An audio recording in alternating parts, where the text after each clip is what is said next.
I think ये 20 साल की जर्नी है मेरी।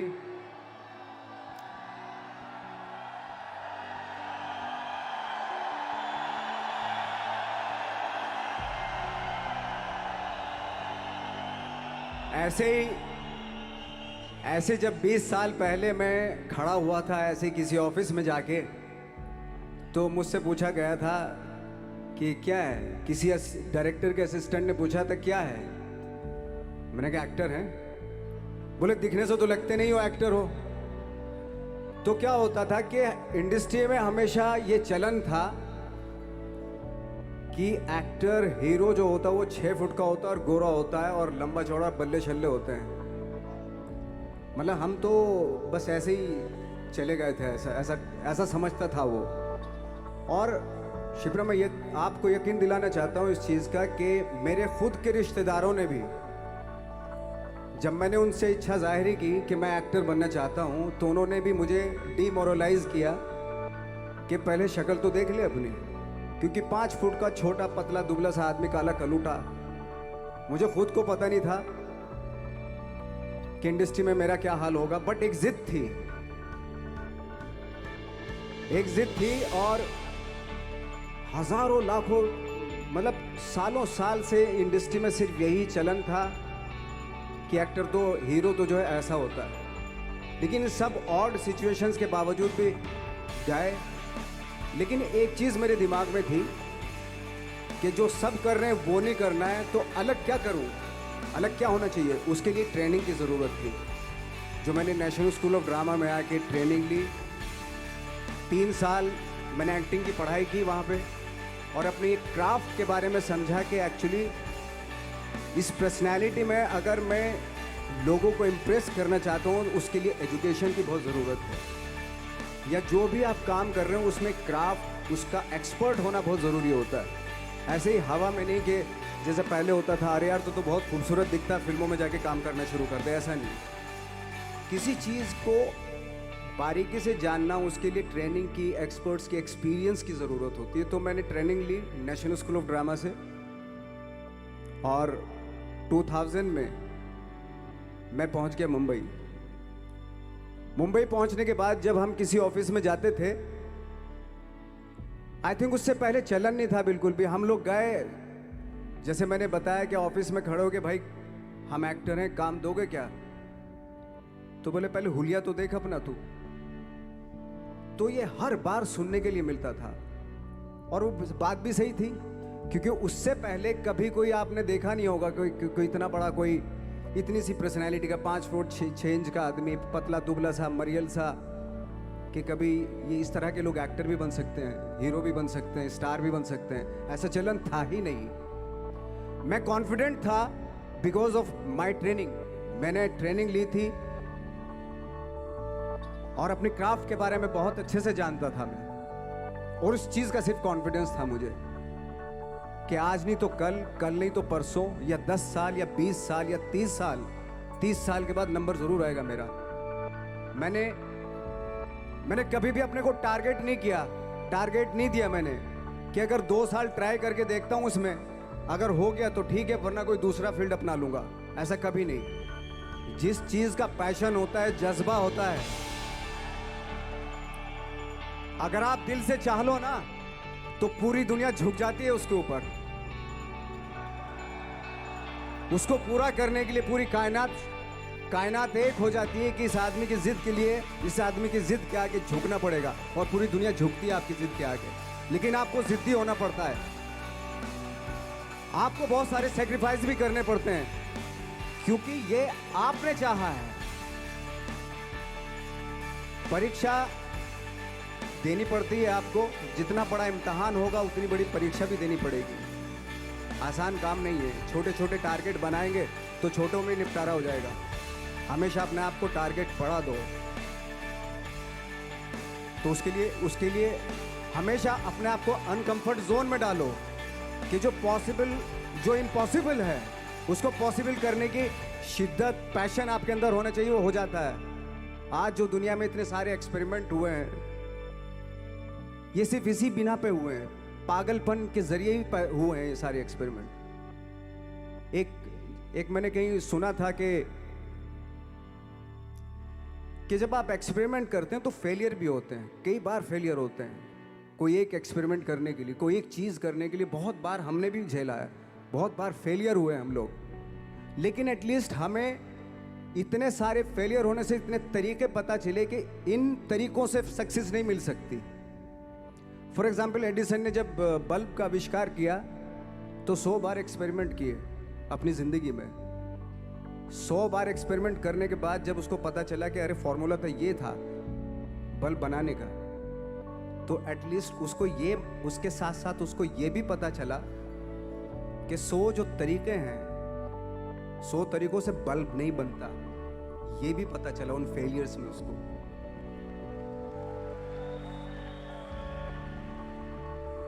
जब हम लोग मुंबई आए तो हमें मालूम था हमारे पास पर्सनैलिटी नहीं है, हमारे पास बैक नहीं है, या हमारे फादर दादा परदादा तो फिल्म इंडस्ट्री में है नहीं, हम ही है। तो हमें क्या करना चाहिए? इसलिए लोगों के बीच में घुसे रहते थे, आम लोगों के बीच में घुसे रहते थे, उनका एक्सपीरियंस सुनते थे, उनको ऑब्जर्व करते थे। तो आई थिंक मेरे पास 15 साल तक, 10-12 साल तक कोई काम नहीं था। जैसे आपने बताया कि बहुत ही 10-10 सेकंड के रोल करके घर में आके बैठ जाता, तो पूरे साल खाली बैठे रहते थे हम लोग। लेकिन एक चीज़ थी कि लोगों के बीच में रहते थे। लोगों के बीच में रहने से ये एहसास हुआ हमें कि तरह तरह के लोग हैं, लेकिन हमारी इंडस्ट्री में सिर्फ एक ही तरह की एक्टिंग होती है। हजारों करोड़ों लोग हैं इस दुनिया में, लेकिन एक्टिंग सिर्फ एक ही तरीके से होती है हमारे यहाँ। तो मुझे लगा यार ये, मैं तो ट्रेन भी हूँ, मुझसे अपनी आर्ट भी आती है, और हजारों लोगों को मैं ऑब्जर्व भी कर रहा हूँ। ये तो सबसे अच्छा सूत्र है, इससे तो मैं बहुत कुछ कर जाऊँगा। तो जब ये सूत्र पता चला मुझे कि अब मैं ये जो हजारों लोगों को मैंने ऑब्जर्व किया है, अब जब भी मुझे कोई रोल मिलेगा उन्हीं में से वो एक इंसान होगा। उसी में वो ठाकरे, बाला साहब ठाकरे होंगे, उसी में मंटो होगा, उसी में गणेश गायतोंडे होगा, उसी में फैजल खान होगा, उसी में माजूमदार साहब होंगे। तो इस तरह के, ये कब हुआ? जब हमने लोगों को ऑब्जर्व करना शुरू किया, लोगों के बीच में रहे। मैं 15 साल के बाद जो मेरी लाइफ थी, जिसमें खाने तक को नहीं मिलता था, अब फॉर्चुनेट अपने आप को समझने लगा था कि थैंक गॉड कि मुझे ऐसे लोगों के बीच में मुझे रहने का मौका मिला। तो कभी भी, आई थिंक मुझे लगता है कि कभी भी जब आप स्ट्रगल कर रहे होते हैं ना, वो एक मौका होता है आपके पास, वो एक चांस होता है आपके पास कि कैसे उसमें आप अपना ऑब्जर्वेशन, एक्सपीरियंस, जब आपको काम मिलेगा वो उसमें लगाएंगे आप। तो मेरी लाइफ बहुत ही, आज जब मैं सोचता हूँ कि यार ये तो बहुत ही अच्छा हुआ, तो जो 15, 10, 12 साल मैंने बिना काम के गुजारे, जो लोगों के बीच में रहा था मैं, आज वो काम आ रहा है मेरे। जहाँ ज़रा सा कोई कैरेक्टर मिलता है तो आदमी इसलिए कनेक्ट करता है उनसे कि उनको लगता है कि यार ये तो मेरे पड़ोस का ही, आसपास का ही ये बंदा। मैंने देखे हैं इस तरह के लोग। आई थिंक यही हमारी सबसे बड़ी जीत है as an actor.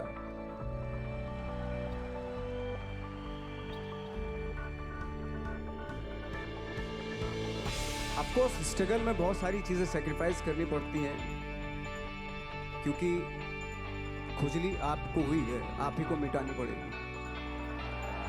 You know, आप जो आप हैं वो आपने बनना चाहा था, और अगर डिसअपॉइंटमेंट आ रहे हैं तो आप तो कंप्लेन भी नहीं कर सकते, क्योंकि आप ही ने चाहा था ये बनना।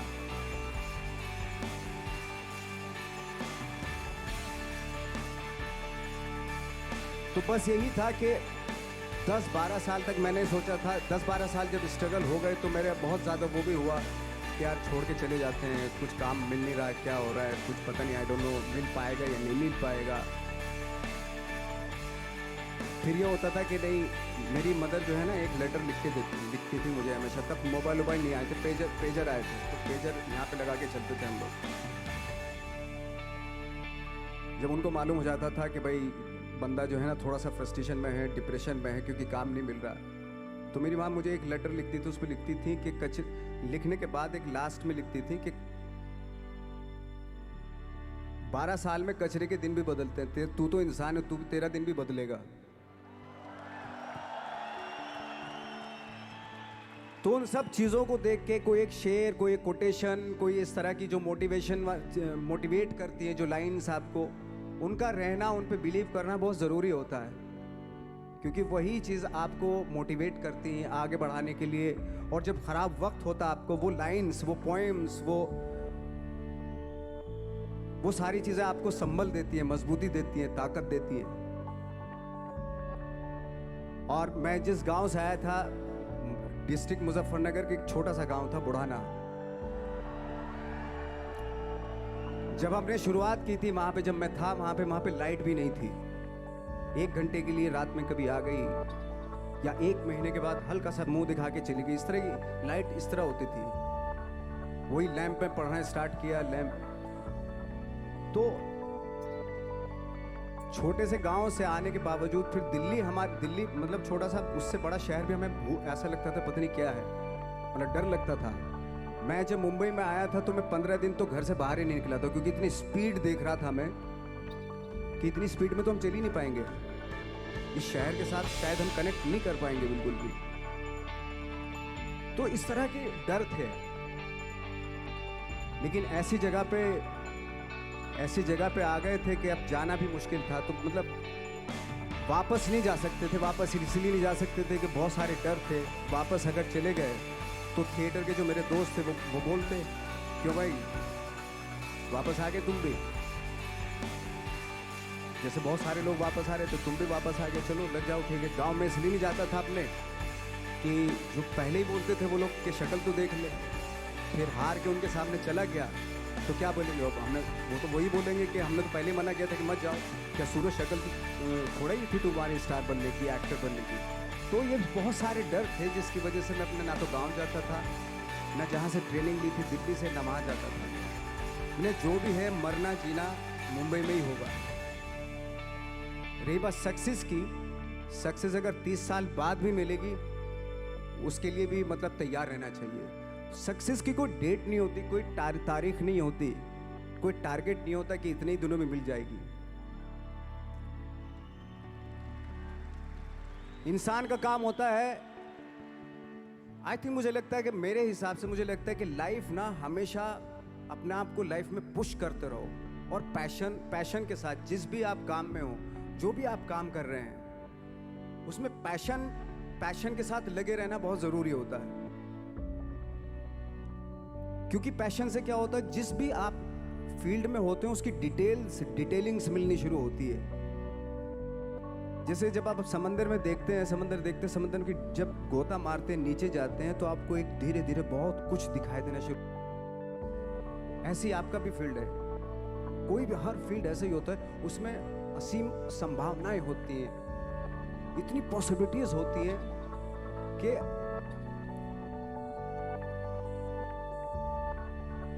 आई थिंक दुनिया का हर काम में इतनी सिर्फ अगर एक दर्जी है पैंट सीता है, 1000 तरीके की पैंट सी सकता है अगर वो चाहे तो। अगर उसने नहीं चाहा तो वो जो ट्रेंड चला रहा है वही सीता जाएगा। लेकिन अगर उसने चाह लिया कि मैं ऐसा कुछ करता हूँ तो 1000 तरीके की पैंट उसी में 1000 तरीके की सी देगा। ऐसे हर फील्ड में पॉसिबिलिटीज बहुत होती है और एक परफेक्शन होता है। फॉर एग्जाम्पल जैसे हम लोगों ने ट्रेनिंग इसलिए ली कि परफेक्शन आ जाए अपने काम में। जैसे एक मैंने एग्जाम्पल सुना था कि ये छोटी छोटी चीज़ें जो मैं बता रहा हूँ, ये चूँकि मैंने बचपन में सुनी थी, उन पे दिमाग, उन्हीं को अपनी लाइफ बना के आगे बढ़ा तो आज यहाँ पे हूँ। इसलिए वो छोटी छोटी चीज़ें बहुत काम आती हैं, उनको सुनना बहुत ज़रूरी होता है इंसान के लिए। बताते हैं कि एक बहुत बड़े, पता नहीं ये सच है झूठ है, मुझे इतना ज़्यादा नहीं मालूम, बट कोई बहुत बड़े इंसान हुए लेकिन वो पहले मौची थे, जूता सीते थे। लेकिन जूता जहाँ से सीते थे ना वहाँ से कभी फटता नहीं था। भले दूध फट जाए लेकिन वहाँ से नहीं फटता था, क्योंकि उसका पैशन था जूता सीना। काम भले ही वो है वो, लेकिन उस काम में भी उनका पैशन है। तो इसी वजह से वो इतने पॉपुलर होते चले गए कि यार जूता फट गया लेकिन सिलवाना वहीं जाके है, क्योंकि वहाँ अगर उन्होंने सी दिया वहाँ पे, जिंदगी भर वहाँ से जूता नहीं फटेगा। तो छोटी छोटी चीज़ों में ये जो परफेक्शन, पैशन, ये सारी चीज़ें होती है जो आपका आगे बढ़ाती हैं, बहुत आगे ले जाती हैं। लेकिन उसके वही है, कुछ चीज़ों का होना वाकई बहुत ज़रूरी होता है। फिर एक्सपीरियंस आपकी नॉलेज। जैसे मेरा मानना है कि मैं आई एम सॉरी टू से, बट मेरा खुद का मानना है कि मैं लक पे बिलीव नहीं करता हूँ। मेरे सामने आज तक मेरे सामने लकीली कोई चीज़ नहीं हुई कि मैं लकीली यहाँ तक पहुँच गया। आज जो आप प्रोमो देख रहे थे, जो क्लिपिंग्स देख रहे थे मेरी, मैं लकीली नहीं पहुँचा हूँ यहाँ पे। मैंने उसके लिए मेहनत की है, मैंने उसके लिए नॉलेज इकट्ठी की है, मैंने उसके लिए ट्रेनिंग ली है। अगर लक पे डिपेंड करता ना मैं, तो अपने एक रूम में रहता, देखते हैं यार लक जब होगा तो हो जाएगा, ऐसे थोड़ा ना होता है। बाला साहब ठाकरे का जब मैंने रोल किया तो वो लकीली नहीं हो गया। उसके लिए 1 महीना में पहले हारमोनियम पे बैठा मैं कि बाला साहब कहाँ से बोलते हैं, उनका सुर क्या है, उनका टेक्सचर क्या है, उनकी वॉइस का, उनकी वॉक कैसे है, वो चलते कैसे हैं, उनका वेट किस चीज़ पर ज़्यादा डिपेंड करता है। हर आदमी का जो वेट होता है, किसी का थाइस पे होता है, किसी का फूट पे होता है, किसी का बट पे होता है वेट, किसी का कमर पे होता है। हर आदमी का एक वेट शिफ्ट करने का एक अलग तरीका होता है। तो हम लोग इतनी डिटेल में जाते थे कि बाला साहब किन चीज़ों पे वेट कर रख के चलते हैं, ऐसे चलते हैं, कोई या तो ऐसे चलते हैं या ऐसे चलते हैं, ये इस तरह की बहुत सारी डिटेल होती है। जब आप जाते हैं तो बहुत सारी चीज़ें पता चलते हैं। मेरे सामने इतने चैलेंज थे जब मैं बाला साहब का रोल कर रहा था, तो वो मिमिक्री भी नहीं होनी चाहिए, कॉपी भी ना हो। जैसे अमूमन अक्सर होता है जब हमारे यहाँ बायोग्राफी की जाती है तो हम कॉपी कर देते हैं उसकी। कॉपी करना मतलब अगर हम किसी की कॉपी कर रहे हैं या मिमिक्री कर रहे हैं तो वो वीकनेस समझी जाती है कि आप वीक एक्टर हो। और ये बात मुझे बहुत पहले समझ में आ गई थी जब मैं ट्रेनिंग ले रहा था। मैं ट्रेनिंग के फ़ायदे बता रहा हूँ आपको। जब मैं ट्रेनिंग ले रहा था ये हमें तभी समझ में आ गया था। और प्रिपरेशन के वक्त, बाला साहब की प्रिपरेशन के टाइम पे, कि मैंने कि इसकी मिमिक्री नहीं होनी, बाला साहब की मिमिक्री नहीं होनी चाहिए, ना कॉपी होनी चाहिए, और लगना भी चाहिए कि बाला साहब ठाकरे हैं।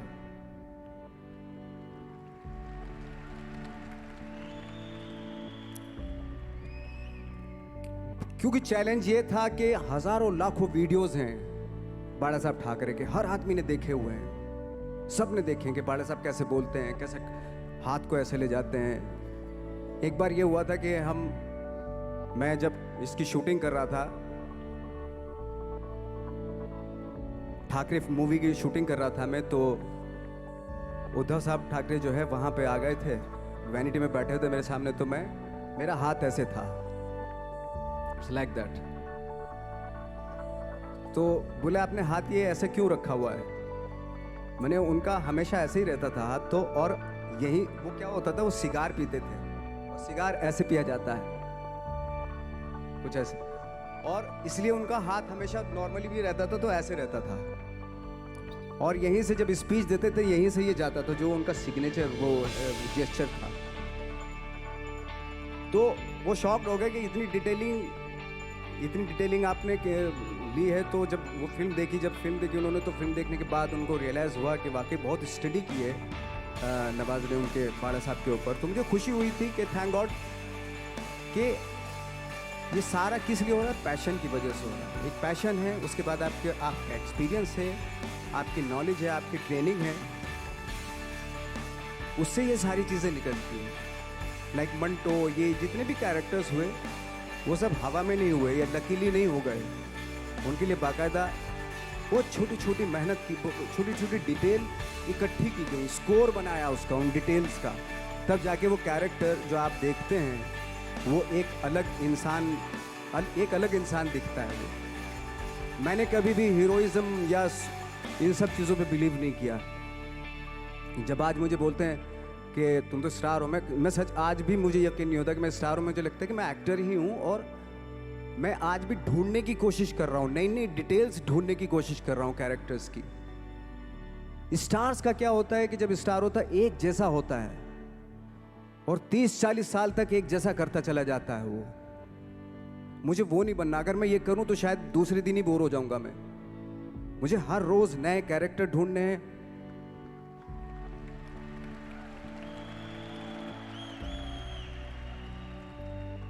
लोगों के बीच में रहना है, क्योंकि लोगों ये बीच में रहने से बहुत सारी चीजें मिलती हैं। मैंने एक रोल किया था लंच बॉक्स में, पता नहीं कितने लोगों ने देखी वो फिल्म, मुझे नहीं मालूम।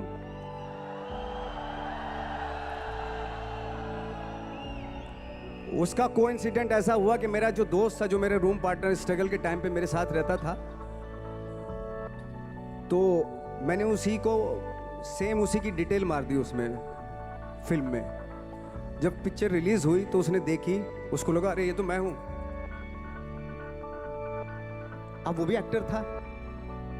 उसके बाद जब वो फिल्म इंडस्ट्री में किसी के पास काम मांगने जाता था तो लोग उसको बोलते थे यार ये ऐसा मत कर, ये नवाज ने कर दिया, कुछ दूसरा कर। तो बोलता हम तो ओरिजिनल में ही ऐसे हैं, उन्होंने हमारा कॉपी किया है। लेकिन कहने का मतलब ये है कि लोगों के क्या होता है, स्टार्स हमेशा शीशों के घरों में रहना शुरू कर देते हैं। उनको बांद्रा में, उनको मतलब किसी ऐसी जगह पे रहते हुए ये नहीं मालूम कि दूसरी जगह क्या है। अगर आप चाहते हैं रोज हर फिल्म में एक नई पर्सनैलिटी क्रिएट करें तो लोगों के बीच में रहना पड़ेगा आपको। भले थोड़ी परेशानियां होती हैं बट रहना पड़ेगा उनके बीच में। मेरा तो ऐसा मानना है।